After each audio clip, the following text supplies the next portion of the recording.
பார்க்க போகிறது 10th maths 3rd chapter எடுத்துக்காட்டு 3.61 பார்க்க போகிறோம். என்ன கொஷின் கொடுத்துருக்காங்க பாருங்கள். குழு 1, குழு 2, குழு 3 எனும் 3 குழுக்களில் உள்ள மாணவர்களுக்கு 2 தேர்வுகள் நடத்தப்பட்டு தமிழ், ஆங்கிலம், அறிவியல் மற்றும் கணிதம் ஆகிய பாடங்களில் அவர்கள் பெற்ற சராசரி மதிப்பெண்களை A மற்றும் B என்ற அணிகளாக கீழ்கண்டவாறு கொடுக்கப்பட்டுள்ளது எனில் 3 குழுக்களில் உள்ள மாணவர்கள் 2 தேர்வுகளிலும் பெற்ற மொத்த மதிப்பெண்களை காண்க. பாருங்கள், இப்போது 3 குரூப் இருக்காங்க. Group 1, group 2, group 3. இவங்களுக்கு வந்து 2 எக்ஸாம் வந்து நடத்துகிறாங்க. சரிங்களா? அந்த 2 எக்ஸாம் தான் வந்து ஒன்று ஏனும் இன்னொன்று பீனும் கொடுத்துருக்காங்க. மொத்தம் இதில் வந்து என்ன சப்ஜெக்ட்ஸ் இருக்குது அப்படின்னு பார்த்தீங்கன்னா, தமிழ் இருக்குது, இங்கிலீஷ் இருக்குது, மேக்ஸ் இருக்குது, சயின்ஸ் இருக்குது. சரிங்களா? இப்போது இந்த 2 டேர்மும் அவங்க எடுத்திருக்க மதிப்பெண் பாருங்கள், கீழே கொடுத்துருக்காங்களா? ஏன்னு கொடுத்து ஏவிலையும் 3 குரூப் இருக்குது, பிலையும் 3 குரூப் இருக்குது. சரிங்களா? Tamil, English, science, maths. கீழே பாருங்கள், தமிழ், இங்கிலீஷ், சயின்ஸ், மேக்ஸ். ஒரு குரூப்லேயும் எடுத்திருக்க மதிப்பெண் பாருங்கள் நமக்கு கொடுத்துருக்காங்க. இப்போ என்ன நம்ம கேட்குறாங்கன்னா, இந்த ஏன்றது பீன்ற குழுக்கு பார்த்தீங்களா, ரெண்டுத்தையும் நம்ம சேர்த்து மொத்தமாக எத்தனை மதிப்பெண்கள் வந்து அவங்க பெற்றிருக்காங்க. அதாவது 2 குரூப்பில் ஒரு குரூப்பில் 3 குழு இருக்காங்க, இன்னொரு குரூப்பில் 3 குழு இருக்காங்க. இது ரெண்டும் சேர்த்து எத்தனை மதிப்பெண்கள் எடுத்திருக்காங்க மொத்தமாக அப்படின்றத நம்மளே கண்டுபிடிக்க சொல்லியிருக்காங்க. சரிங்களா? பார்க்க தான் பெருசாக இருக்கும். ரெண்டுத்தையும் ஆட் பண்ணி போட்டாங்கன்னா அவ்வளோதான், sum over. First of all பாருங்கள், 3 குழுக்களில் உள்ள மாணவர்கள் 2 தேர்வுகளிலும் பெற்ற மொத்த மதிப்பெண்களின் கூடுதல் அப்படின்னு எடுத்து எழுதிக்கோங்க. இப்போ ரெண்டுத்தையும் ஆட் பண்ண சொல்லியிருக்காங்களா, கூடுதல்னாவே ஆட் பண்ணுறது தான். அப்போ A + B = நமக்கு A என்ற அணியில் கொடுத்துருக்க மொத்த தமிழ், இங்கிலீஷ், சயின்ஸ், மேக்ஸுடைய மார்க்ஸ் இது. அதே போல் ப்ளஸ் Bன்ற அணியில் கொடுத்துருக்க தமிழ், இங்கிலீஷ், சயின்ஸ், மேக்ஸுக்கான மார்க்ஸ் இது. சரிங்களா? இப்போது இது ரெண்டுத்தையும் நம்ம ஆட் பண்ண போகிறோம். ஆட் பண்ணுறதுக்கு முன்னாடி இந்த மேட்ரிக்ஸ் பாருங்கள், நமக்கு 3 நிரல் இருக்குது. அதே போல் நிறை பாருங்கள் 4 இருக்குது. அப்போது இது 3x4 மேட்ரிக்ஸ். சரிங்களா? சேம் இதுவும் பார்த்திங்கன்னா நமக்கு 3x4 மேட்ரிக்ஸ். தேவைன்னா எழுதிக்கலாம், இல்லைன்னா நீங்கள் ஸ்கிப் பண்ணிக்கலாம். சரிங்களா?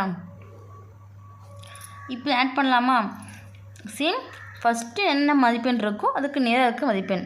இப்போ 22 + 20. அடுத்து 15 + 38. அடுத்து 14, இங்கே இருக்குது மதிப்பெண் 15 + 15. அடுத்து 23 ப்ளஸ் என்னங்க ப்ளஸ் தான் இருக்குது. குறிய மைனஸ் இருந்தால் நம்ம ப்ளஸ் இன்ட்டு மைனஸ்னு மாற்றி எழுதியிருக்கலாம். பட் இங்கே எல்லாம் ப்ளஸில் இருக்கிறதுனால அப்படியே ப்ளஸ் நம்ம எடுத்து போட்டு எழுதிக்கலாம். சரிங்களா? அடுத்து 50 + 18. இந்த 50க்கு நேரம் என்ன மதிப்பெண் இருக்குது? 18. அங்கே தான் எடுத்து எழுதுங்க. 62 + 12. சரிங்களா? அடுத்து 21 + 17. அடுத்து 30 + 80. அடுத்து 53 + 81. அடுத்து 80 + 47. அடுத்து 32 + 52. அடுத்து 40 + 18. சரிங்களா? இப்போ மறுபடியும் நம்ம ஆட் பண்ணலாமா? 22யும் 20யும் கூட்டும் போது என்ன கிடைக்கும் நமக்கு? 42. அடுத்து 15 38ம் கூட்டினா என்ன மதிப்பெண் கிடைக்கும் நமக்கு? 53. அடுத்து 14 + 15 ஆட் பண்ணால் 29. 23 + 40 ஆட் பண்ணால் 63. அடுத்து பாருங்கள், 50 + 18 கூட்டினா 18. 62 + 12 கூட்டும்போது 74. அடுத்து 21 + 17 கூட்டினா 38. அடுத்து 30 + 80 கூட்டினா 110. அடுத்து 53 + 81 கூட்டும்போது 134. அடுத்து 80 + 47 127. அடுத்து 32 + 52 ஆட் பண்ணால் 84. அடுத்து 40 + 18 கூட்டினா 58. சரிங்களா? நமக்கு தேவையான ஏ ப்ளஸ் பி, அதாவது ஏன்ற அணி ப்ளஸ் பின்ற அணிக்கான மதிப்பெண் கூடுதல் பற்றியா நம்ம கண்டுபிடிச்சாச்சு. ஃபைனலாக பிளாக்கில் கொடுத்துக்கிறதுனா கொடுத்துக்கலாம், இல்லையா பென்சிலில் பாக்ஸ் பண்ணிக்கோங்க.